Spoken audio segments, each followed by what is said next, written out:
Hello दोस्तों, स्वागत है आपका हमारे यूट्यूब चैनल याहू बाबा पे। ये हमारा रिएक्ट जेएस कोर्स से रिलेटेड 24 ट्यूटोरियल है और इस वीडियो कोर्स में हम सीखने वाले हैं यूज लेआउट इफेक्ट हुक। देखिए, इस वीडियो से पहले भी हम रिएक्ट जेएस कोर्स के अंदर कई हुक्स कवर कर चुके हैं, जैसे use state, use ref, use effect event, use context, use reducer, use memo और यूज कॉल बैक। अगर आपने इनको नहीं देखा है तो इसका लिंक भी आपको ऊपर आई बटन पे मिल जाएगा और नीचे डिस्क्रिप्शन में भी, जहां से जाके आप इन हुक्स के बारे में देख सकते हैं। इस वीडियो के अंदर जो हम स्पेशल हुक करने वाले हैं उसका नाम है यूज लेआउट इफेक्ट हुक। देखिए, जो ये यूज लेआउट इफेक्ट हुक है ये काफी हद तक सिमिलर है हमारे यूज इफेक्ट हुक से। इन दोनों को लिखने का तरीका भी सेम है, बस इन दोनों में एक ही डिफरेंस होता है। देखिए, जो हमारा यूज इफेक्ट हुक होता है ये ट्रिगर कब करता है? जब हमारा पूरा कंपोनेंट रेंडर हो जाता है उसके बाद ये अपने आप ट्रिगर कर जाता है, मतलब कि अपने आप कॉल हो जाता है। और जहां पर बात करें यूज लेआउट इफेक्ट की, ये रेंडर होने से जस्ट पहले ही ट्रिगर होता है, मतलब कि जो भी हमारे कंपोनेंट की एचटीएमएल है वो रेंडर होने लगी है, उससे जस्ट पहले ही ये अपने आप कॉल हो जाता है। आइए इसको मैं आपको डिटेल में समझाता हूं। मान लेते हैं हमारा एक कंपोनेंट है जिसको हम रिएक्ट जेएस में बना रहे हैं। अब आपको मालूम है कि कंपोनेंट जब भी होते हैं कुछ रिटर्न करते हैं वो एक एचटीएमएल रिटर्न करते हैं, तो हमारा ये कंपोनेंट एक हेडिंग रिटर्न कर रहा है। अब ये एक हुक हम पहले ही कर चुके हैं जिसका नाम है यूज इफेक्ट हुक। अब ये कैसे काम करता है? देखिए, जब फर्स्ट टाइम हमारा ये कंपोनेंट लोड होगा और ये एचटीएमएल ब्राउजर में प्रिंट हो जाएगी, उसके बाद ये यूज इफेक्ट हुक अपने आप कॉल हो जाता है। इसके अंदर हमने जो भी काम किया होगा, बेसिकली हम इसके अंदर एपीएस वगैरह कॉल करते हैं, तो एपीएस वगैरह कॉल करने का काम बाद में होता है। इसका बेनिफिट क्या होता है कि हमारा कंपोनेंट फास्ट लोड हो जाता है और जो एपीआई लोड हो रही होती है उसमें थोड़ा टाइम लगता है, मगर जो हमारी वेबसाइट का विजिटर है उसको वेट नहीं करनी पड़ती। और अगर कभी भी हमारे ये कंपोनेंट री रेंडर होता है, री रेंडर कब होगा? जब हम इसके अंदर कोई स्टेट वेरिएबल्स का यूज करेंगे या फिर प्रॉप्स का। अब मान लेते कि मैंने एक स्टेट वेरिएबल बनाया काउंट नाम से, इसकी इनिशियल वैल्यू भी है 0। अब कभी भी मैं इसकी वैल्यू भी अगर चेंज करता हूं तब हमारा ये पूरा कंपोनेंट री रेंडर होता है, मतलब कि रीलोड। अब जब भी हमारा कंपोनेंट रीलोड होगा और ये एचटीएमएल दोबारा से प्रिंट होगी, उसके बाद ये यूज इफेक्ट अपने आप चल जाता है। अब यहीं पर इससे मिलता जुलता जो हमारा नया हुक है जिसका नाम है यूज लेआउट इफेक्ट, वो भी कुछ ऐसे ही काम करता है, बस इसमें और ऊपर यूज इफेक्ट में एक ही डिफरेंस है। देखिए, जब भी हमारे कंपोनेंट फर्स्ट टाइम लोड होगा और ये एचटीएमएल जो ये रिटर्न कर रहा है, जहां पर भी ये प्रिंट होने लगेगी एचटीएमएल, यहां पर भी हेडिंग ब्राउजर में हमारे वेब पेज के अंदर प्रिंट होने लगेगी, जस्ट उससे कुछ ही टाइम पहले ये फंक्शन अपने आप चल जाएगा। हम यहां पर ये नहीं कह सकते कि रेंडर से पहले चलता है, मगर यहां पर ये सोच सकते हैं कि जो भी इसके अंदर एचटीएमएल होती है, जैसे ही वो हमारे ब्राउजर के अंदर प्रिंट होने लगती है, ये जस्ट उससे पहले अपने आप रन हो जाता है। बस यही इन दोनों में डिफरेंस होता है। अब यहां पर क्वेश्चन ये उठता है कि हमें इसे कब कब यूज करना चाहिए। तो इसके स्पेशल कुछ ओकेजन आते हैं जब हम इसे यूज कर सकते हैं, जिसमें सबसे पहला और मेन एग्जांपल है डॉम मेजरमेंट के लिए। देखिए, अगर आप यहां पर जैसे ये एचटीएमएल रिटर्न करें, जैसे मैंने सिर्फ इसमें हेडिंग रिटर्न की है, अब आप चाहते हैं जो भी मैंने ये एचटीएमएल रिटर्न की है इसकी विड्थ क्या है या इसकी हाइट क्या है, जिसके जावास्क्रिप्ट में बहुत सारे फंक्शंस आते हैं जैसे क्लाइंट हाइट, क्लाइंट विड्थ। तो वो ऐसा कुछ अगर आप काम करने की सोच रहे हैं तो उसके लिए हम इस हुक का यूज करते हैं जिसका नाम है यूज लेआउट इफेक्ट हुक। एक दूसरा एग्जांपल है यहां पर लेआउट एडजस्टमेंट्स के लिए। देखिए, यहां से आप जो भी एचटीएमएल रिटर्न कर रहे हैं, जैसे ही वो हमारे वेब पेज पे प्रिंट होने लगेगी, तभी आप कोई डिसीजन लेकर उस डिजाइन में थोड़ा सा चेंज करना चाहते हैं, तब भी हम इस हुक का यूज कर सकते हैं। मतलब कि जो एचटीएमएल हम यहां पर प्रिंट करने वाले हैं ब्राउजर में, उसके प्रिंट होने से जस्ट पहले ही ये उसकी लेआउट की एडजस्टमेंट कर लेगा। एक थर्ड एग्जांपल है यहां पर प्रिवेंट्स, फ्लिकर और जंपिंग। देखिए, कभी क्या होता है, मान लेते अगर हम यूज इफेक्ट के अंदर कोई ऐसा एनिमेशन इफेक्ट लगाते हैं, जब हमारा पूरा पेज लोड हो जाएगा और ये कंपोनेंट भी प्रिंट हो जाएगा, उसके बाद एक एनिमेशन स्टार्ट होगी, तो हो सकता है कि वो पेज जो है वो कुछ झटका सा मारे, जिसको हम जंपिंग कहते हैं या फ्लिकर कहते हैं। तो हमारा जो वेब पेज है वो फ्लिकर ना हो, उसी के लिए इस तरह की जो एनिमेशंस होती हैं जो हम डॉम पे लगाते हैं, उसको यूज लेआउट इफेक्ट के अंदर लगाते हैं। एग्जाम्पल के तौर पे, जैसे मैं चाहता हूं कि जैसे हमारा वेब पेज लोड हो या कंपोनेंट लोड हो, उससे जस्ट पहले मेरे को कोई एनिमेशन स्टार्ट करनी है, बिल्कुल स्टार्टिंग से ही वो एनिमेशन मैं दिखाना चाहता हूं, तो उस तरह की एनिमेशन को हम इसके अंदर लगा सकते हैं, ताकि जो हमारा वेब पेज है और जो कंपोनेंट है वो जंप ना करे, उसमें फ्लिकरिंग ना हो, वो हल्का सा जैसे ऊपर नीचे पेज फ्लिकर करता है वो ना हो। तो इन 3 कामों के लिए हम यूज लेआउट इफेक्ट यूज कर सकते हैं। अब यहां पर एक मेन क्वेश्चन और भी उठता है कि किन किन कामों में हमें इसे यूज नहीं करना चाहिए।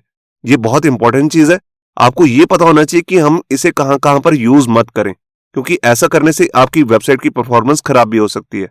तो इसमें सबसे पहला पॉइंट है जब भी आप एपीआई का कॉल करते हैं या डाटा को कहीं से भी फैच करते हैं, तब आप वो वाला काम जो है यूज लेआउट इफेक्ट के अंदर मत कीजिए। ऐसा काम करने के लिए आप यूज इफेक्ट का यूज कर सकते हैं, क्योंकि एक्चुअल में क्या होगा, अगर आप इसके अंदर एपीआई कॉल करेंगे तो एपीआई को कॉल करने में जो आपने डाटा सर्वर से रीड करना है उसमें हो सकता है काफी टाइम लग जाए, 1 सेकंड, 2 सेकंड, 3 सेकंड। तो जब तक ये डाटा लोड नहीं होगा जो भी आपने यहां पर फैच किया है, तब तक ये हमारी एचटीएमएल भी रिटर्न नहीं होगी, जिसका मतलब है हमारा कंपोनेंट लोड नहीं होगा। जब कंपोनेंट लोड नहीं होगा तो हमारे पेज में टॉप में टाइटल बार में लोडिंग शो होती रहेगी। आपने देखा होगा कि कैसे हमारे टाइटल बार में एक चक्री घूमती रहती है लोडिंग की, तो वो लोडिंग हमेशा चलती रहेगी जब तक हमारा ये काम पूरा नहीं हो जाता।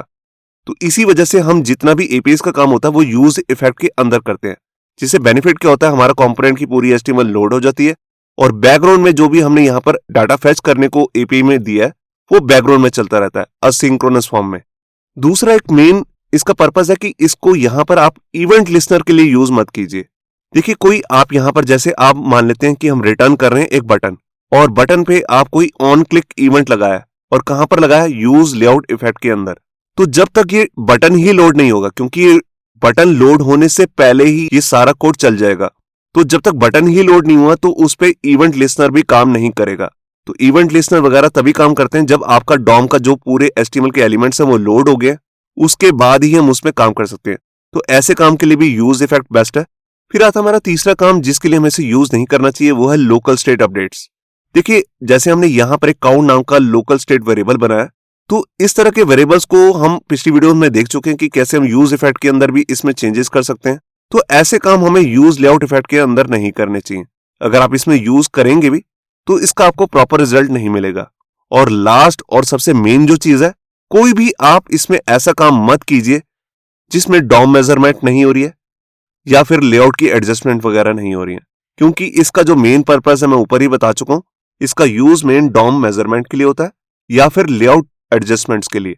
तो यहां से आपको एक चीज मैं और भी बताना चाहता हूं, आपको क्लियर हो ही रहा होगा कि कोई ये बहुत ज्यादा इंपॉर्टेंट हुक नहीं है, मगर इसका यूज भी हम कभी कभी कर सकते हैं, जैसे डॉम मेजरमेंट के लिए या फिर एनिमेशन जो अपने स्टार्टिंग में लगानी है उसकी फ्लिकरिंग को रोकने के लिए। आइए अब इसके बाद मैं आपको दिखाता हूं कि इसको लिखने का प्रॉपर तरीका क्या है। सबसे पहले देखते हैं इसका बेसिक सिंटेक्स क्या है। देखिए, सबसे पहले हम लिखते हैं यूज लेआउट इफेक्ट, जैसे हमने यहां पर भी लिखा। फिर आता है इसमें सेटअप फंक्शन, जैसे मैंने यहां पर एक फंक्शन बना रखा है जिसमें कंसोल में हेलो प्रिंट किया हुआ है। तो जो भी आप इसके अंदर काम करना चाहते हैं वो पहले आप यहां पर इनलाइन फंक्शन बना के कर सकते हैं। यहां पे आप कोई आउटर फंक्शन भी बना सकते हैं, जरूरी नहीं है आप इनलाइन फंक्शन ही बनाएंगे। इसके बाद कोमा लगा के आती है डिपेंडेंसीज। डिपेंडेंसीज मतलब डिपेंडेंसी एरे। अगर आप इसके अंदर कुछ ऐसा, जैसे हमने स्टेट वेरिएबल बनाया, उसका नेम वगैरह पास कर सकते हैं। इसका क्या पर्पस होता है ये भी मैं अभी आपको डिटेल में बताता हूं। ये जो डिपेंडेंसीज होती हैं ये ऑप्शनल होती हैं, तभी मैंने यहाँ पर क्वेश्चन मार्क लगा रखा है, इसको देना जरूरी नहीं है। तो देखिए, जो हमारा ये यूज लेआउट इफेक्ट होता है इसको हम 3 तरह से यूज कर सकते हैं। अगर आप चाहते हैं जब भी हमारा ये कंपोनेंट फर्स्ट टाइम लोड हो या बार बार रेंडर हो, जब भी काउंट की वैल्यू चेंज हो रही है तब ये रेंडर होने से पहले अपने आप चल जाए, तो उसके लिए आपको यहां पर कुछ इस तरह से कोड करना पड़ेगा। देखिए, आप यूज लेआउट इफेक्ट लिखेंगे, उसके अंदर फंक्शन बना के जो भी काम करना चाहते हैं वो कर सकते हैं। बस इसके अंदर आपको सेकंड पैरामीटर नहीं देना, डिपेंडेंसीज एरे। और अगर आप चाहते हैं कि ये लेआउट जो हमारा ये हुक है ये सिर्फ एक ही बार रन हो, फर्स्ट टाइम जब हमारा कंपोनेंट फर्स्ट टाइम लोड हो रहा है सिर्फ तभी रन हो, और तब रन ना हो अगर हमने यहां पर कोई स्टेट वेरिएबल वगैरह बना रखे हैं, उनके चेंजेस पे जब जैसे ये रीरेंडर होगा हमारा पूरा कंपोनेंट, तब हम चाहते हैं ये रन ना हो, मतलब कि एक ही बार अगर आप इसे चलाना चाहते हैं तो इसमें आप क्या करेंगे, बाकी सब कुछ वैसे ही रहेगा, बस यहां पर सेकंड पैरामीटर में एम्प्टी एरे पास कर देंगे। मतलब कि जो हमारी डिपेंडेंसीज है उसको यहां पर एम्प्टी पास कर देंगे। इसका मतलब ये होता है कि सिर्फ इसको एक ही बार चलाना है। और इसके बाद जो थर्ड वे है इसमें, जिसमें आप इसको डिपेंडेंसीज के साथ भी चला सकते हैं, उसमें क्या होता है, हम इसके अंदर जो हमारे डिपेंडेंसीज होती है इसके अंदर किसी स्टेट वेरिएबल या प्रॉप का नेम पास कर सकते हैं। ये देखिए, तो देखिए जैसे यूज लेआउट लिया, इसमें पहला आ गया फंक्शन, फिर कोमा लगा के यहाँ पे आ गया डिपेंडेंसी एरे। अब इस एरे के अंदर आप किसी स्टेट वेरिएबल को भी डिफाइन कर सकते हैं या फिर प्रॉप को भी। मान लेते कि हमारे पास यहाँ पर 3-4 स्टेट वेरिएबल है और मैंने उसमें पास कर दिया सिर्फ काउंट को। अब इसका मतलब है फर्स्ट टाइम जब हमारा कंपोनेंट लोड होगा तब तो ये एक बार चलेगा ही चलेगा, और फिर कभी भी काउंट जो हमारा स्टेट वेरिएबल है इसकी वैल्यू में कभी भी फ्यूचर में चेंज होता है तब भी ये अपने आप चल जाएगा। Use layout effect. बिल्कुल इसी तरह से अगर कोई प्रॉप की वैल्यू कंपोनेंट के अंदर आ रही है, उसमें भी अगर कभी चेंज होगा और उसका नेम अगर हमने यहाँ पर डिफाइन कर रखा है, तब भी उसके चेंज पर भी ये अपने आप रेंडर होने से पहले अपने आप ही ये चल जाता है। इसके अंदर हम मल्टीपल नेम पास कर सकते हैं, क्योंकि आपको दिख रहा है ये एक एरे है, तो एरे के अंदर हम कोमा कोमा लगाकर मल्टीपल स्टेट वेरिएबल्स के नेम या प्रॉप के नेम भी पास कर सकते हैं। तो यहां से आपको क्लियर हो रहा होगा कि ये बिल्कुल यूज इफेक्ट जो हमने पिछली वीडियोस में कवर किया था, बिल्कुल वैसे ही काम करता है। तो ये शुरू करते हैं प्रैक्टिकल, और वहां पर मैं आपको अलग अलग 4 एग्जांपल्स दिखाने वाला हूं, जिससे आपको क्लियर होगा कि हम इसे रियल लाइफ में कैसे यूज कर सकते हैं। यहाँ पर देखिए मैंने अपना कोड एडिटर ओपन कर लिया, VS कोड, और यहाँ पर मैंने बेसिक एक रिएक्ट का प्रोजेक्ट भी इंस्टॉल करके रखा है जिसका नाम है यूज लेआउट इफेक्ट। अब यहाँ पर कोडिंग करने के लिए सबसे पहले अपना फोल्डर ओपन करते हैं, सोर्स। अब इसके अंदर सबसे पहली मेन फाइल ओपन करता हूँ, app.jsx, जो हमारा मेन कंपोनेंट है। ये देखिए, अब इसके अंदर जो हमारे को बेसिक डेमो कोड मिलता है, इसको मैं सबको यहां से रिमूव कर देता हूं, और ये रिटर्न के अंदर आकर भी ये सारा कोड मैंने यहां से रिमूव कर दिया। और ये स्टेट वेरिएबल जो है, इसकी भी मुझे कोई जरूरत नहीं है। ये देखिए, फाइल को मैंने सेव किया। अब सबसे पहले मैं आपको एक बेसिक टेस्ट दिखाता हूं कि use layout effect use effect के साथ कैसे काम करता है। तो यहां पर मैं एक कंपोनेंट बना रहा हूं टेस्ट नाम से, ये देखिए, और यहां पर मैं अपना बेसिक कोड लिख लेता हूं। ये देखिए, यहां पर मेरा कंपोनेंट बन चुका है। अब यहां पर मुझे इंपोर्ट क्या करना है, यहां पर मुझे अपने 2 हुक्स को इंपोर्ट करना है। सबसे पहला जो है वो है यूज इफेक्ट, उसी के साथ में है यूज लेआउट इफेक्ट। ये देखिए, मैंने दोनों को यहां पर इंपोर्ट कर लिया। अब सबसे पहले मैं यहां पे क्या करता हूं, यहां पर यूज इफेक्ट और यूज लेआउट इफेक्ट दोनों को कोड में यहां पर कर लेता हूं। ये देखिए, यहां पर मैंने अपना यूज इफेक्ट जो हमारा मेन हुक है, जो हम अपनी पिछली वीडियोस में कवर कर चुके हैं, इसके अंदर मैंने एक फंक्शन बना लिया, और इसके बाद मैंने यहां पर एम्प्टी एरे पास किया है। इसका मतलब ये हुक एक ही बार रन होगा। अब इसके अंदर मैं एक कंसोल में मैसेज प्रिंट कर देता हूं। ये देखिए, मैंने इसके अंदर प्रिंट कर दिया यूज इफेक्ट मैसेज। अब सेम मैं यहां पर इसी फंक्शन को कॉपी करके अपना दूसरा मेन हुक यूज कर लेता हूं, यूज लेआउट इफेक्ट। ये देखिए, बाकी मैंने कुछ भी चेंज नहीं किया है, इसके अंदर भी एम्प्टी एरे पास किया है।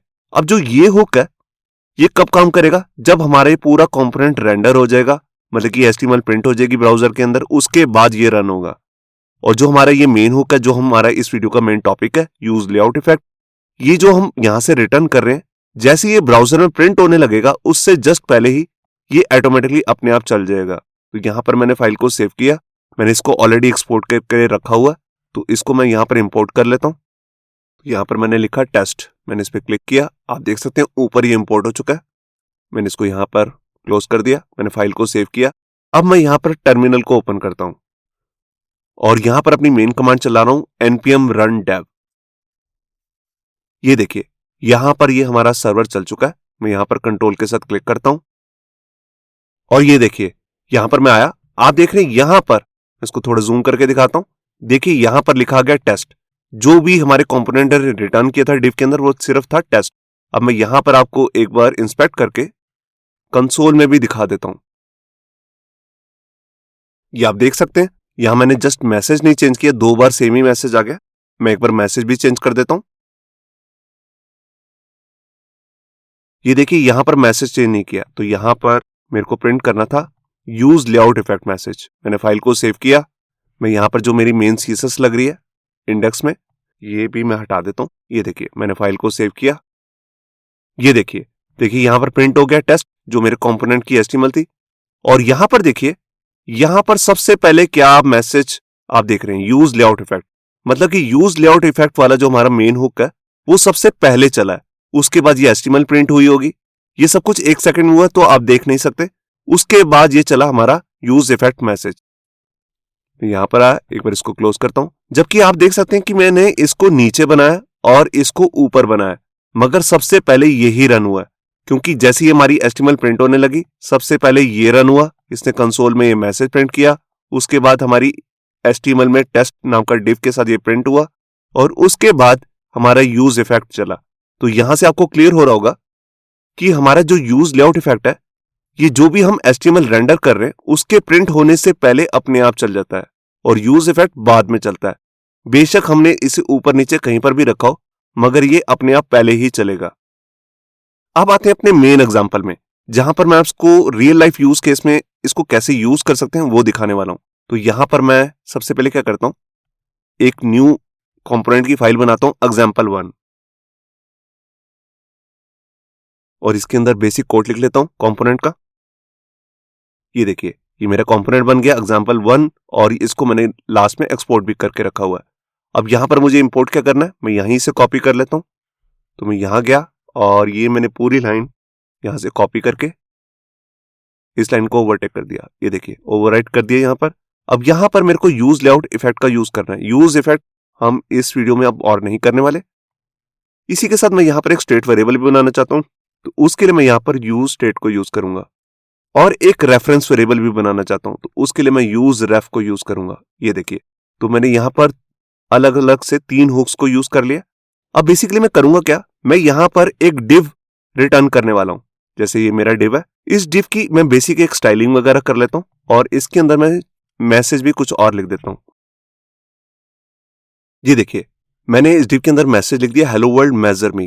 बेसिकली हम ये डिव बना रहे हैं, मैं चाहता हूं कि जैसे ये प्रिंट हो जाए, मतलब कि प्रिंट होने से जस्ट पहले ब्राउजर में हमारे को इसकी हाइट पता लग जाए कि इसकी हाइट क्या है। मैं इसकी बेसिक एक स्टाइलिंग भी कर लेता हूं। तो देखिए, उसके लिए मैंने करली ब्रेसेस लगाई सबसे पहले और इसके बाद मैं दोबारा करली ब्रेसेस लगाऊंगा क्योंकि हम ऑब्जेक्ट की फॉर्म में सीएसएस पास कर सकते हैं। ये देखिए, यहां पर मैंने इसको विड्थ लगा दी 200 पिक्सल, इसको पैडिंग लगा दी 20 पिक्सल और इसमें बैकग्राउंड कलर दिया लाइट ग्रे कलर का ई। अब ये मेरा एक डिव बन चुका है। अब मैं इसमें हाइट नहीं दिया, आप देख रहे हैं इसमें कोई भी हाइट नहीं है। मैं चाहता हूं ये अपने आप से इसको मेजर कर सकूं मैं जावास्क्रिप्ट की हेल्प से। तो जावास्क्रिप्ट के लिए मैं यहां पे यूज करूंगा अपना यूज लेआउट इफेक्ट को। तो उसके लिए देखिए, मैं यहां पर एक अपना हुक यूज कर लेता हूं। ये देखिए, यहां पर मेरा ये यूज लेआउट इफेक्ट बन गया। इसमें सबसे पहले आ रहा है फंक्शन, फिर उसके बाद आ रही है एम्प्टी डिपेंडेंसीज, मतलब कि इसको सिर्फ एक ही बार चलाना है जब हमारा कंपोनेंट लोड होगा, बार बार नहीं चलाना। अब इसी के अंदर मैं इस डिव को टारगेट करके इसकी हाइट गेट करूंगा। तो इसको टारगेट करने के लिए मैं यहां पे क्या करता हूं, यहां पर मैं एक रेफरेंस वेरिएबल बना लेता हूं ऊपर और इसका नाम मैं रख देता हूं बॉक्स रेफ। आप नाम कुछ और भी रख सकते हैं। ये देखिए, ये मेरा एक रेफरेंस वेरिएबल बन गया बॉक्स रेफ, जिसके अंदर मैंने यूज किया यूज रेफ को और इसकी इनिशियलाइज वैल्यू क्या है, नल, मतलब कि स्टार्टिंग में इसमें नल वैल्यू रहेगी। बिल्कुल इसी के साथ मैं एक हाइट नाम से एक स्टेट वेरिएबल भी बना लेता हूं। ये देखिए, ये मेरा हाइट नाम का स्टेट वेरिएबल बन गया है। इसका मैंने सेटर फंक्शन बना लिया सेट हाइट, जिसकी हेल्प से हम इसकी वैल्यू को चेंज कर सकते हैं। ये यूज स्टेट को यूज कर रहा है। जब ये कंपोनेंट लोड होगा तो इसकी इनिशियलाइज वैल्यू क्या होगी, 0। अब जो मैंने ये रेफरेंस वेरिएबल बनाया जिसका नाम रखा है बॉक्स रेफ, इसको मुझे बताना भी पड़ेगा कि ये मैं किसके लिए बना रहा हूं। देखिए, ये मैं इस डिव के लिए बनाया, तो यहां पर मैं यूज करूंगा रेफ नाम का एट्रीब्यूट और इसके अंदर मैंने पास कर दिया बॉक्स रेफ को। मतलब कि अब जो हमारा ये बॉक्स रेफ है, ये पूरा इसको आइडेंटिफाई कर रहा है, मतलब कि ये इसी के लिए बना है। जब हम इसकी बात करेंगे तो इसका मतलब हम इस पूरे डिव की बात कर रहे हैं। अब मुझे क्या करना है, मैं इसकी हाइट देखना चाहता हूं इस पूरे डिव की। उसके लिए मैंने रेफरेंस वेरिएबल भी बना रखा है बॉक्स रेफ, इसी का मैं यूज करता हूं। तो सबसे पहले मैं जो हाइट है ना उसी को चेंज करूंगा। जो भी हाइट में वैल्यू आएगी उसी को मैं यहां पर प्रिंट करना चाहता हूं। तो प्रिंट करने के लिए मैं यहां पे क्या करता हूं, मैं सबसे पहले एक मेन डिव और ले लेता हूं, उसके अंदर इसको प्रिंट करता हूं। ये हमारा आ गया दूसरा डिव इसके अंदर। इसी के बाद यहां पर एक पैराग्राफ भी होगा जिसके अंदर मैं हाइट को प्रिंट करना चाहता हूं। ये देखिए, ये हमारा स्टेट वेरिएबल है हाइट है, इसी को मैं यहां पर प्रिंट कर रहा हूं। तो जैसे ही हम इधर इस फंक्शन के अंदर इसकी वैल्यू को चेंज करेंगे, वो ही वैल्यू यहां पर आ जाएगी। जब फर्स्ट टाइम ये कंपोनेंट लोड होगा तब इसकी वैल्यू होगी 0 और automatically with in a second इसकी हाइट गेट करेगा और इसकी हाइट हम यहां पे सेट कर देंगे। तो इसकी हाइट यहां पर हमारे को दिखने लगेगी, किसकी, इस डिव की। तो सबसे पहले मेरे को हाइट चेंज करनी है, तो उसके लिए आपको मालूम है हम ये सेटर फंक्शन यूज करते हैं। तो ये हमारा आ गया सेट हाइट। अब इसके अंदर मुझे क्या करना है, देखिए मैं यहां पर किसको टारगेट कर रहा हूं, इस बॉक्स को, और इसके लिए मैंने रेफरेंस वेरिएबल बनाया बॉक्स रेफ। तो मैं यहां पर लिखता हूं बॉक्स रेफ डॉट करंट। हम ये पिछली वीडियोस में ऑलरेडी देख चुके हैं कि हम रेफरेंस वेरिएबल की जब भी वैल्यू को उठाना चाहते हैं तो हम इसी तरह लिखते हैं। पहले हमारा रेफरेंस वेरिएबल आता है, फिर डॉट करंट। अब करंट के बाद मुझे यहां पर बताना है इसकी हाइट चेक कैसे करनी है। तो उसके लिए जावास्क्रिप्ट में हम ऑलरेडी एक मेथड कर चुके हैं, क्लाइंट हाइट। ये देखिए, ये मेथड क्या करता है, ये जो भी हमारा डिव होता है जिसको भी हम टारगेट कर रहे हैं उसकी हमारे को एक्चुअल हाइट दे देता है। तो बस हमने यहाँ पर टारगेट करने के लिए रेफरेंस वेरिएबल बनाया। अगर हम जावास्क्रिप्ट में काम कर रहे होते तो हम यहाँ पर सीधा आईडी लगा सकते थे और इस तरह से लिख सकते थे document dot gate element by ID, मगर यहाँ पर हम JSX के अंदर इस तरह से नहीं करते। हम इसके लिए एक रेफरेंस वेरिएबल बनाते हैं, उसके बाद करंट लिखकर उसकी जो भी जावास्क्रिप्ट की मेथड या प्रॉपर्टी हम यूज करना चाहते हैं उस तरह से कर सकते हैं। अब इसकी हाइट जो यहाँ पर निकल के आएगी वो हाइट मैंने यहाँ पर सेट कर दी, सेट हाइट की हेल्प से। किसमें? हाइट नाम के वेरिएबल में, और यही यहाँ पर प्रिंट हो गई है। तो यही मेरा बेसिक कोड था। तो आप देख रहे हैं कि मैंने इसका यूज लेआउट इफेक्ट का यूज कब किया। मेरे को यहाँ पर जो मैं यहाँ से HTML रिटर्न कर रहा हूँ उसकी हाइट विड्थ अगर मेरे को मेजर करनी है तब हम इसका यूज करते हैं। तो यहाँ पर मैंने फाइल को सेव किया। अब मैं इसी को यहाँ पर इंपोर्ट कर लेता हूँ। ये देखिए मैंने यहाँ पर एंटर किया तो ये लाइन ऊपर इंपोर्ट की अपने आप आ चुकी है। अगर आपके केस में नहीं आ रही है तो आप इसे मैनुअली भी लिख सकते हैं। ये टेस्ट वाली लाइन को मैं यहाँ से कमेंट कर देता हूँ। फाइल को सेव किया। देखिए मैं यहाँ पर आया ब्राउजर में, मैं इसको थोड़ा सा ओपन करता हूँ। ये देखिए मैंने इस पेज को ऑलरेडी जूम करके रखा हुआ, पहले मैं इसको अनजूम कर देता हूँ। ये देख सकते हैं आप। देखिए जैसे ही मैंने इसको अनजूम किया तो एक्चुअल में ये इसकी इतनी हाइट है, इसमें एक ही लाइन आ रही है, इसमें पैडिंग लगी हुई है। इसकी हाइट कितनी बनी? वो बनी 58 पिक्सल। इसको आप चेक कैसे कर सकते हैं? अगर आप इसे क्रॉस चेक करना चाहते हैं तो इस पर राइट क्लिक कीजिए। वैसे राइट क्लिक करने की जरूरत नहीं है, हमारे पास यहाँ पर इंस्पेक्ट का आ रहा है। मैं इस पर क्लिक करता हूँ और ये देखिए अब आप यहाँ पर देख सकते हैं कि जो व्हाइट कलर का हमारे पास नीचे बॉक्स आ रहा है उसके अंदर इसकी विड्थ और हाइट दी हुई है। विड्थ दी हुई है 240 पिक्सल, हाइट है 58.4। तो इसने यहाँ पर फ्रैक्शन वैल्यू को यहाँ पर हटा दिया, सिर्फ इंटीजर वैल्यू यहाँ पर रिटर्न करी है 58 पिक्सल। अब इसके बाद मैं आपको एक सेकंड एग्जांपल यहाँ पर दिखाने वाला हूं जहां पर मैं एनिमेशन का यूज करूंगा। जो मैंने आपको स्टार्टिंग में स्लाइड में एक चीज बताई थी कि अगर आप यहाँ पर फ्लिकरिंग को अवॉइड करना चाहते हैं, जो हमारा पेज जंप करता है एनिमेशन के टाइम पे, उसको अगर आप अवॉइड करना चाहते हैं तब भी हम इसी हुक का यूज करते हैं जिसका नाम है यहाँ पर यूज लेआउट इफेक्ट। तो वो कैसे करेंगे? तो मैं इसी पूरे कोड को यहां से कॉपी कर लेता हूं।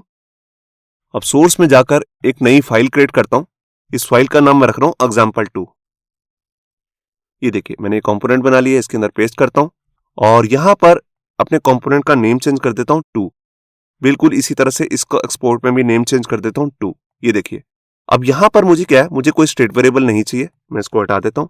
मैंने यहां पर दो ही हुक्स का यूज करने वाला हूं, यूज लेआउट इफेक्ट का और यूज रेफरेंस का। तो यहां पर मैं इसे ओपन करता हूं।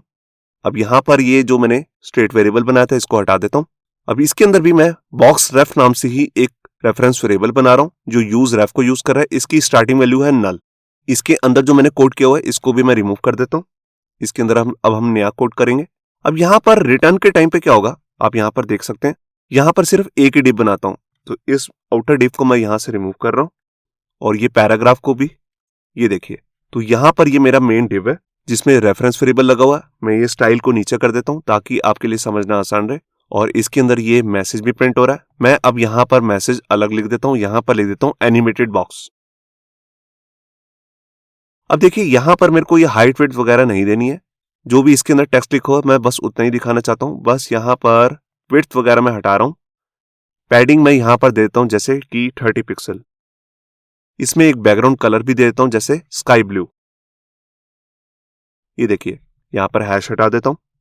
इसके साथ यहां पर एनिमेशन में स्मूथनेस के लिए CSS की एक प्रॉपर्टी आती है ट्रांजिशन, उसको लगा देता हूं और ट्रांजिशन में वैल्यू दे देता हूं 3 सेकंड 3S। ये देख सकते हैं आप। मैं इसको नेक्स्ट लाइन में कर देता हूं ताकि आपके लिए समझना आसान रहे। ये देखिए तो यहां पर मैंने क्या किया, यहां पर स्टाइल लिया और स्टाइल के अंदर पैडिंग लगा दी है, बैकग्राउंड कलर दे दिया, ट्रांजिशन दे दी। मतलब कि जैसे ही हमारा पेज लोड होगा तब इसमें जो स्मूथनेस होगी एनिमेशन की वो 3 सेकंड तक चलती रहेगी।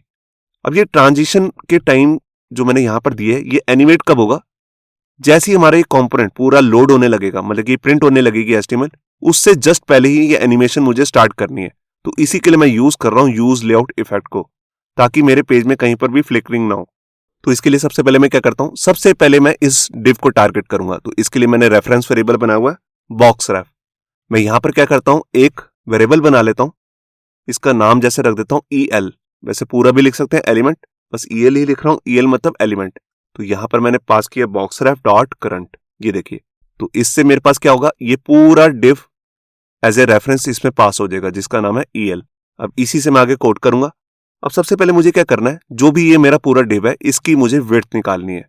जो भी इसकी विड्थ है, विड्थ में पैडिंग भी हो, इसकी एक्चुअल विड्थ भी हो और उसमें जो भी बॉर्डर आ रहा है उसकी भी विड्थ इंक्लूड हो। तो ऐसा करने के लिए एक स्पेशल मेथड आता है जावास्क्रिप्ट का, ऑफसेट विड्थ, तो मैं उसी का यूज कर रहा हूं।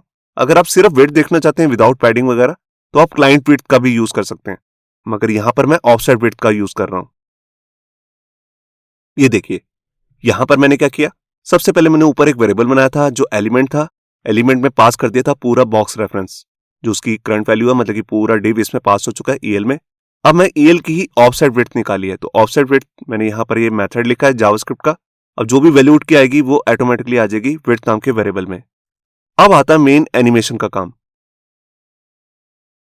ये देखिए मैं क्या कर रहा हूं, मैं चाहता हूं कि जैसे मेरा पेज ये कंपोनेंट लोड होने लगे, जो इसके अंदर जितनी भी एचटीएमएल है, जैसे इसके अंदर एक ही डिव लगाया बस मैंने, तो ये पूरा डिव ट्रांसफॉर्म से एनिमेट होकर राइट साइड पे चला जाए। तो उसके लिए मैं यहां पे क्या करता हूं, ट्रांसफॉर्म में आपको मालूम है दो वैल्यूज आती हैं, ट्रांसलेट एक्स और ट्रांसलेट वाई। ये सीएसएस का प्रॉपर्टी है ट्रांसफॉर्म, तो उसी प्रॉपर्टी का ही मैं यहां पर यूज कर रहा हूं। इसीलिए मैंने यहां पर लिखा स्टाइल, क्योंकि हम जावास्क्रिप्ट में ऐसे ही सीएसएस करते हैं। इससे पहले आता है हमारा डॉम जिसको हमने टारगेट किया है, उसके बाद स्टाइल, स्टाइल के बाद सीएसएस की प्रॉपर्टी। अब इसकी प्रॉपर्टी की एक वैल्यू है ट्रांसलेट एक्स, क्योंकि मेरे को यहां पर हॉरिजॉन्टली यहां पर ट्रांसफॉर्म करना है, तो इसके लिए मैं सबसे पहले टिडल कोड लेता हूं। ये देखिए मैंने यहां लिख दिया ट्रांसलेट एक्स। अब इसके अंदर मैं क्या चाहता हूं, जो भी इसकी विड्थ है ना उतनी ही यहां पर ये ट्रांसलेट एक्स हो जाए। तो देखते हैं हम यहां पर, इसके लिए मैं लगाऊंगा $, कर्ली ब्रेसेस, क्योंकि यहां पर मैं टेम्पलेट लिटरल्स का यूज कर रहा हूं, तभी मैंने बाहर टिडल कोड लगाए थे ताकि मेरे को यहां पर प्लस प्लस ना लिखना पड़े कॉन्कैटिनेशन के लिए। और मैंने यहां पर पास कर दिया विड्थ को। अब विड्थ के साथ मेरे को ये भी बताना है पिक्सल में होगी या परसेंटेज में, तो यहां पर मैं बाहर लिख देता हूं px। ये देखिए अब जैसे ही मेरा पेज लोड होगा इसमें एक रेफरेंस जाएगा बॉक्स रेफ से, मतलब कि ये पूरा का पूरा डिव, इसकी यहां पर ये विड्थ कट कर लेगा, जितनी भी विड्थ होगी उसी को मैं यहां से ट्रांसफॉर्म कर रहा हूं। तो ये मेरा पूरा कंपोनेंट है, इसको मैंने ऑलरेडी एक्सपोर्ट करके रखा हुआ है एग्जाम्पल2 से। इसी को मैं यहां से इंपोर्ट कर लेता हूं, पहले वाले को कमेंट कर देता हूं और यहां पर यूज करता हूं एग्जाम्पल2। ये देखिए इसने अपने आप से इसको ऊपर इंपोर्ट कर लिया। अगर आपके केस में ऐसा नहीं हो रहा तो आप इसे मैन्युअली भी लिख सकते हैं, import example2 from ./example2। File को सेव किया। ये देखिए मैं रिफ्रेश करता हूं, आप देख रहे हैं ये जैसे पेज खुलता है वैसे ही एनिमेट होके इधर चला जाता है। आप देख रहे हैं, मैं इसको हटा देता हूं। तो देखिए इसको मैंने कोई विड्थ तो दी नहीं थी डिव को, तो जितनी इसकी प्रॉपर विड्थ है ये उतना बाहर चला जाएगा। मैं रिफ्रेश करता हूं, ये देखिए ये पूरा का पूरा बाहर चला गया। मैं दोबारा रिफ्रेश करके दिखाता हूं और ये एनिमेशन कितने सेकंड में चल रही है, 3 सेकंड में। और मान लेते हैं कि अगर मैं ब्राउजर की विंडो को छोटा कर देता हूं, अब ब्राउजर की विंडो सिर्फ इतनी है, तो डिव की भी विड्थ इतनी ही बनेगी। मैंने फाइल को सेव किया और ये देखिए तो स्टार्टिंग में ही ये एनिमेट होके राइट साइड में जा रहा है। बिल्कुल सेम काम हम यूज इफेक्ट से भी कर सकते हैं, मगर उसमें होगा क्या, देखिए फर्स्ट टाइम यहां पर जब पूरी एचटीएमएल यहां पर लोड हो जाएगी उसके बाद एनिमेशन स्टार्ट होगी, तो हो सकता है एनिमेशन कोई झटका सा मारे स्टार्टिंग में, जिसको हम फ्लिकरिंग बोलते हैं। तो वो फ्लिकरिंग ना हो, इसी वजह से हमने इसे यूज लेआउट इफेक्ट के अंदर डाल दिया, ताकि कंपोनेंट जो पूरे एचटीएमएल यहां पर प्रिंट करने वाला है, मतलब कि पूरा डिव, इसके प्रिंट होने से पहले ही वो एनिमेशन वर्क स्टार्ट कर दे। ये देखिए तो ये था हमारा सेकंड एग्जांपल, जिसमें आपने देखा कि कैसे हम जो एनिमेशन वगैरह का काम है उसको बिल्कुल स्टार्टिंग में अगर लगाना चाहते हैं, जैसे कंपोनेंट लोड हो रहा है तो कैसे करेंगे। अब इसके बाद हम अपना लास्ट एग्जांपल देखते हैं, जिसमें मैं आपको बेसिक सा एक चैटिंग सिस्टम जैसे हम करते हैं ना, तो वो बना के दिखाने वाला हूं। हम चैटिंग नहीं करने वाले उसमें, बस वहां पर एक स्पेशल एनिमेशन का इफेक्ट लगाने वाले हैं। तो इसके लिए मैं अपने सोर्स फोल्डर में आया और यहां पर मैं अपनी एक फाइल बना लेता हूं जिसका नाम मैं रख रहा हूं chat.jsx। ये देखिए अब इसके अंदर भी मैं बिल्कुल सेम कोड ही यहां से जो मैंने सारा किया है इसको कॉपी कर लेता हूं और यहां पर पेस्ट करता हूं। सबसे ऊपर चलते हैं। सबसे पहले मैं यहां पर अपने कंपोनेंट का नेम लिख देता हूं चैट, और इसको यहां पर भी लिख देता हूं।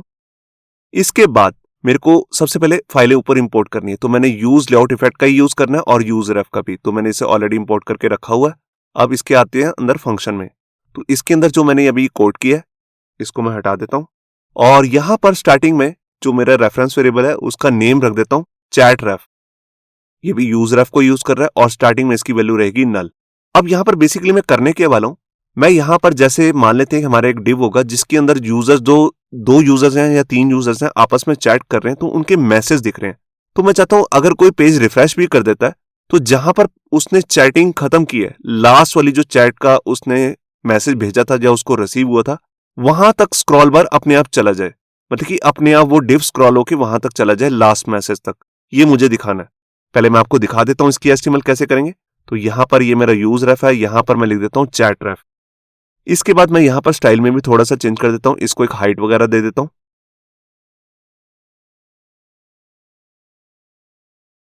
ये देखिए यहां पर मैंने स्टाइलिंग चेंज कर लिया है। सबसे पहले मैंने इस पूरे डिव को एक हाइट दी है 150 पिक्सल, इस पे एक बॉर्डर भी लगा दिया लाइट ग्रे कलर का, और यहां पर ओवरफ्लो वाई लगाया। मैं चाहता हूं इसमें जो भी हाइट है, इसी हाइट के अंदर ही सारा डाटा दिखता रहे। जो भी 2 या 2 से ज्यादा यूजर्स आपस में चैट कर रहे हैं, उनके सारे मैसेज इसी डिव के अंदर ही आएंगे। इसकी हाइट बढ़नी नहीं चाहिए 150 पिक्सल से, तभी मैंने यहां पर ओवरफ्लो वाई लगाया। जैसे डाटा इसमें ओवरफ्लो होगा तो इसमें ये स्क्रॉल बार भी दिखने लगेगा। अब इसके अंदर मैं डमी कुछ मैसेज डाल देता हूं। जैसे एक यूजर ने लिखा हेलो, उसके रिस्पांस में दूसरे यूजर ने कुछ लिखा हाउ आर यू, फिर फर्स्ट यूजर ने लिखा वेलकम टू चैट। बिल्कुल इसी तरह से बहुत सारे मैसेज आप यहां पर डाल सकते हैं। तो यहां पर लिख देता हूं जैसे टेस्टिंग। ये देखिए अभी इसमें सिर्फ 4 ही मैसेज हैं। तो यहां पर मैंने पहले आपको इतना ही दिखाता हूं। अभी इस वाले कोड को मैं बंद कर देता हूं। फाइल को मैंने सेव किया। अब मैं इसको यहां पर इंपोर्ट कर लेता हूं। सबसे पहले ये देखिए मैंने ये ऐसे किया तो यहां पर ये इंपोर्ट की लाइन अपने आप ऊपर आ चुकी है। मैं एग्जाम्पल 2 वाली लाइन को कमेंट कर रहा हूं। फाइल को मैंने सेव किया। ये देखिए आप देख रहे हैं यहां पर एक डिव है जिसकी कोई विड्थ नहीं है। जितनी मैं विड्थ दे रहा हूं उतना ही ये बॉर्डर अपने आप खिसकता जा रहा है। बस यहां पर ये मैसेज आ रहे हैं। मैसेज अभी कम है, मैं मैसेज इसमें थोड़े से और डाल देता हूं। मैं क्या करता हूं, इन्हीं 3-4 मैसेजेस को कॉपी करके दोबारा से इसी के नीचे प्रिंट कर देता हूं। ये देखिए अब मैसेज ज्यादा हो गया। मैं यहां पर आया, अब देखिए स्क्रॉल बार आ रहा है। अब देखिए जब मैं इसको लोड करता हूं तो स्क्रॉल बार टॉप में आया। मैं चाहता हूं कि अगर इसमें बहुत सारी चैटिंग हो चुकी है तो ऑटोमेटिकली जो स्क्रॉल बार है वो स्क्रॉल करके लास्ट में आ जाए। जो लास्ट मैसेज है यूजर को वही दिखना चाहिए। चाहे 2 यूजर यहां पर चैट कर रहे हैं, चाहे 3 यूजर यहां पर चैट कर रहे हैं, अगर वो गलती से रिफ्रेश कर देते हैं पेज को तो ऑटोमेटिकली स्क्रॉल बार यहां ना दिखे, स्क्रॉल बार अपने आप स्क्रॉल होके यहां पर आ जाए। तो इसके लिए मैं यहां पे क्या करता हूं, देखिए रिटर्न का काम तो मेरा ये कंप्लीट हो चुका है। इसको मैं क्लोज करता हूं, इसको मैं ओपन करता हूं। तो देखिए मैंने अभी आपको बताया था कि हमारा जो ये हुक है यूज लेआउट इफेक्ट, इसका एक काम होता है कि ये लेआउट में जाकर कुछ चेंजेस भी कर सकता है। लेआउट कौन सा, जो ये यहां पर कंपोनेंट रिटर्न कर रहा है ये पूरी एचटीएमएल, इसमें अगर कुछ चेंजेस वगैरह करने हैं तो उसके लिए भी हम इसका यूज कर सकते हैं। तो यहां पर मैं क्या करता हूं, यहां पर मैं टारगेट करूंगा अपने इस डिव को जिसका नाम है यहां पर चैट रेफ, क्योंकि मेरे को इसी को स्क्रॉल कराना है। तो मैंने लिखा चैट रेफ डॉट करंट। इससे क्या है, ये पूरा डिव टारगेट हो जाएगा। टारगेट करने के बाद मुझे करना क्या है, मेरे को इसे ऊपर से स्क्रॉल करना है। तो उसके लिए जावास्क्रिप्ट में मेथड आता है स्क्रॉल टॉप। ये सब हम जावास्क्रिप्ट के कोर्स में ऑलरेडी कर चुके हैं। अब स्क्रॉल टॉप के अंदर हमें यह बताना होता है कि इसे ऊपर कितना पिक्सल नीचे करना है स्क्रॉल। तो हम चाहते हैं कि जितनी भी इसकी स्क्रॉल की हाइट हो चुकी है उतना ही इसे स्क्रॉल कर दो। तो उसके लिए हम यहां पे क्या करेंगे, मैं इसी को टारगेट करता हूं दोबारा से, चैट रेफ डॉट करंट को कॉपी पेस्ट डॉट। अब यहां पर मैं जावास्क्रिप्ट का दूसरा मेथड यूज कर रहा हूं स्क्रॉल हाइट। ये देखिए इसका मतलब क्या है, ये पूरा जो हमारा डिव है जिसका नाम है ये चैट रेफ, ये स्क्रॉल हो जाए। जो भी इसकी स्क्रॉल की हाइट है ना, जितना भी नीचे डाटा आ चुका है स्क्रॉलिंग के लिए, उसकी हाइट को ये गेट करेगा और वो इसमें पास कर देगा स्क्रॉल टॉप में। तो ये ऑटोमेटिकली जैसे हमारा कंपोनेंट रिफ्रेश होने वाला होगा तो ऑटोमेटिकली जैसे ये डिव भी प्रिंट होने वाला होगा ब्राउजर के अंदर, उससे पहले ये अपने आप स्क्रॉल हो जाएगा। तो यहां पर मैंने फाइल को सेव किया, मैं यहां पर आया और ये देखिए ये अपने आप एंड पे आ चुका है। मैं रिफ्रेश करता हूं, ये देखिए मैं इसको टॉप में ले जाता हूं। अब देखिए टॉप में कर दिया, मगर जब मैं पेज को रिफ्रेश करूंगा तो ऑटोमेटिकली नीचे चला जाएगा। ये देखिए लास्ट वाली चैट पे मैं इसको बीच में करता हूं कहीं पर, ये देखिए रिफ्रेश करता हूं और ये देखिए ऑटोमेटिकली एंड में आ गया लास्ट वाली चैट पर टेस्टिंग पे। इस तरह से हम यूज लेआउट इफेक्ट का यूज कर सकते हैं। इसके कई एग्जांपल्स हैं जो मैंने आपको सब समझाए हैं। ये सारा कोड आपको हमारी गिटहब की रिपोजिटरी से मिल जाएगा, जिसका लिंक भी नीचे डिस्क्रिप्शन में। वहां से जाके आप इसे डाउनलोड करके देख सकते हैं कि सारे एग्जांपल्स को हम कैसे कैसे यूज कर सकते हैं। तो ये था हमारा इस वीडियो का कोड। होप सो आपको हमारा ये वीडियो ट्यूटोरियल अच्छा लगा होगा। अगर अच्छा लगा है तो वीडियो को प्लीज लाइक करना मत भूलिए। अगर आप ऐसी रेगुलर अपडेट्स चाहते हैं तो हमारे चैनल याहू बाबा को सब्सक्राइब करना मत भूलिए।